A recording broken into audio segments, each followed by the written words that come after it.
সালামু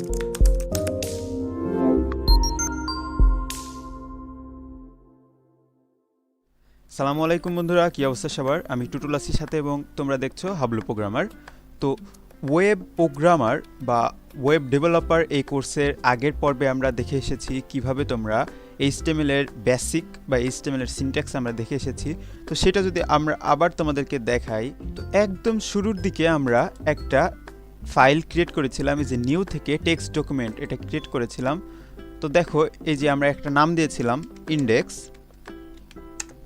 তো দেখো এই নামটা আমাদের এই যে টাইপ হচ্ছে টেক্সট ডকুমেন্ট হয়ে আছে। সো এটা আমরা HTML ফরম্যাটে করতে যাচ্ছি, এই জন্যে আমরা তো এর জন্য আমাদের ফাইল ম্যানেজারের এই দেখো উপরের দিকে যে ভিউ অপশনটা আছে এখানে ক্লিক করার পর এই যে ফাইল নেম এক্সটেনশন এটা এনেবল করে দেব।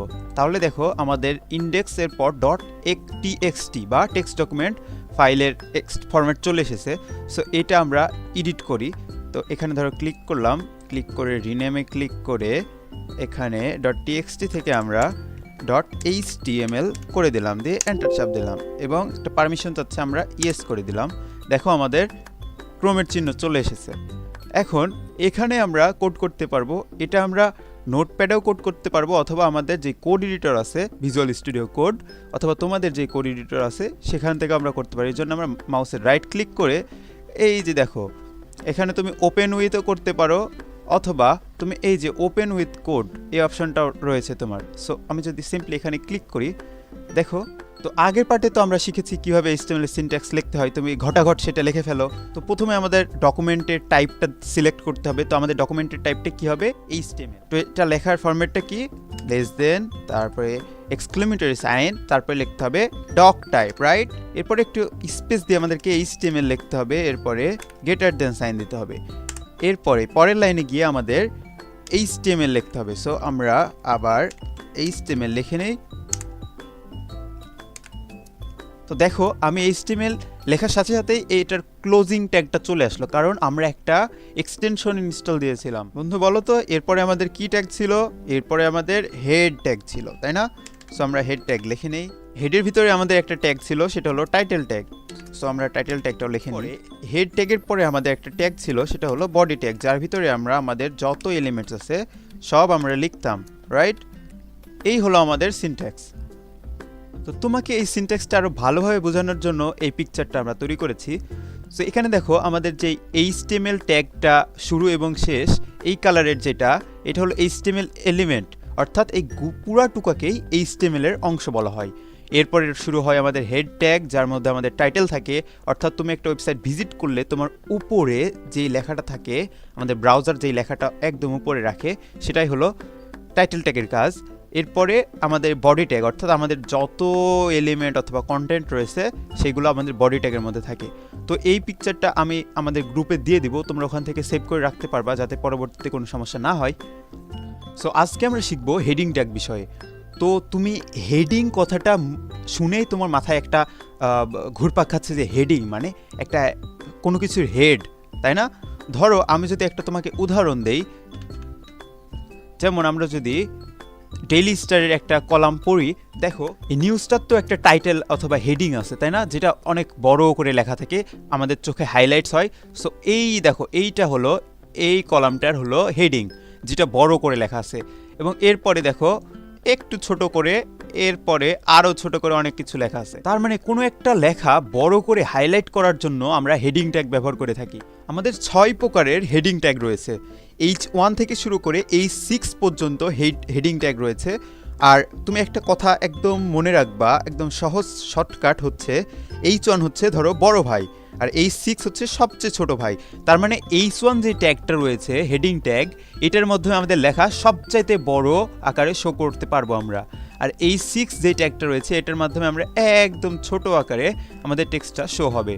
তো চলো আমরা এই ট্যাগ এখন ব্যবহার করে প্র্যাকটিক্যাল ব্যবহার করে আসি। তো আমাদের কোড এডিটরে আসার পর আমরা ধরো আমাদের ওয়েবসাইটের একটা টাইটেল দিলাম, যে সিম্পলি একটা ব্লগ দিয়ে আমাদের টাইটেলটা দিলাম এবং বডির ভিতর আমাদের কন্টেন্ট লিখতে হয়, রাইট? সো আমরা কি শিখবো? হেডিং ট্যাগ শিখবো। তো আমরা সবচাইতে বড় হেডিং ট্যাগটা কি, বড় ভাই কি ছিল?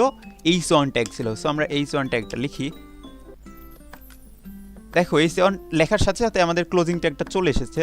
তো তোমার সেটা নাও আসতে পারে, তো তুমি জাস্ট সিম্পলি, তুমি তো জানো ক্লোজিং ট্যাগ কীভাবে লিখতে হয়, গ্রেটার দেন দেওয়ার পর স্ল্যাশ দিয়ে ওই ট্যাগটা লিখে তারপরে আবার লেস দেন দিলেই আমাদের ক্লোজিং ট্যাগ লেখা হয়ে যায়। সো h1 ট্যাগের ভিতর আমরা যদি লিখি, ধরো আমরা h1 ট্যাগের মধ্যে হ্যালো ওয়ার্ল্ড লিখলাম, এবং এটা যদি আমরা ব্রাউজারে শো করি, মাউসে রাইট ক্লিক করে ওপেন ইন ব্রাউজার যদি আমরা ক্লিক করি, তাহলে দেখো কত বড় লেখাটা শো হচ্ছে।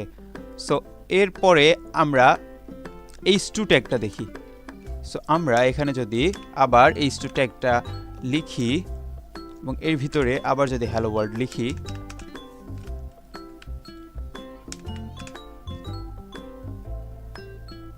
সো এটা লেখার পর তোমরা সেভ করবা, Ctrl+S চাপ দিলেই আমাদের অটোমেটিক্যালি সেভ হয়ে যাবে, অথবা ফাইল থেকে এখানে এসে তোমরা এই যে সেভ লেখা এখানে ক্লিক করে সেভ করতে পারো।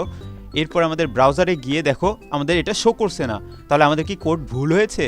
না বন্ধু, তুমি একটু আগে যেই কোডটা করেছিলে সেটাই কিন্তু তুমি রান করেছো, কিন্তু একটু আগে যে তুমি একটা কোড আপডেট করলা সেটা কিন্তু এখানে শো হয় নাই। সো এটা শো করতে হলে তোমার কি করতে হবে?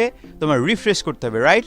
সো তুমি এই দেখো উপর থেকে এখান রিলোড করতে পারো, অথবা মাউসে রাইট ক্লিক করে তুমি এখান থেকে রিলোড করতে পারো, অথবা কিবোর্ডে F5 ক্লিক করে তোমরা রিলোড করতে পারো। দেখো আমি যদি রিফ্রেশ করি অথবা রিলোড দেই, দেখো আমাদের আমাদের h2 ট্যাগ এর যেই রেজাল্ট সেটা শো করছে। প্রথমটা ছিল h1 মানে বড় ভাই, তার চাইতে একটু মেজো ভাই, দেখো সে একটু ছোট হয়ে লেখাটা শো করছে। তো এইভাবে আমরা সবগুলো ট্যাগ ইউজ করে ফেলি। চলো এরপরে কোন ট্যাগ? h3 ট্যাগ আমরা ইউজ করি, এরপরে h4, h5 অ্যান্ড সর্বশেষ h6। তো কোডগুলো লেখার পর আমরা Ctrl+S দিয়ে সেভ করি। এরপরে আমরা আবার ব্রাউজারে যাই। দেখো আমরা কিন্তু অনেক কোড লিখেছি, h1 থেকে শুরু করে h6 পর্যন্ত কোড লিখেছি, কিন্তু এখনও এটা শো করছে না। এই জন্য আমরা আবার রিলোড করি। দেখো আমাদের সবগুলো কোড শো হয়েছে। প্রথমটা কি বন্ধু? h1 ট্যাগ, এরপরেরটা h2 ট্যাগ একটু ছোট এসেছে, তার চেয়ে ছোট h3, তার থেকে একটু ছোট h4, h5 অ্যান্ড সর্বোপরি h6 একদম ছোট। তো তুমি বুঝতে পেরেছো আসলে হেডিং ট্যাগটা কি জিনিস। তো এইভাবে তুমিও প্র্যাকটিস করতে পারো। তুমি এটা প্র্যাকটিস করার পর তুমি স্ক্রিনশটটা আমাদের গ্রুপে দিয়ে দিবা, এটাই তোমার আজকের বাড়ির কাজ। সো পরবর্তী পার্টে আমরা প্যারাগ্রাফ ট্যাগ নিয়ে আলোচনা করব। আমাদের সাথে থাকো, আর তোমাদের যে কোনো সমস্যার কথা আমাদেরকে জানাবা, কমেন্ট করবা, নয়তো গ্রুপে বলবা, অথবা আমাদের পেজে SMS দিবা। আমরা তোমাদের সমস্যার সমাধান দেওয়ার চেষ্টা করব। সো দেখা হচ্ছে নেক্সট ভিডিওতে। Have fun, take a risk.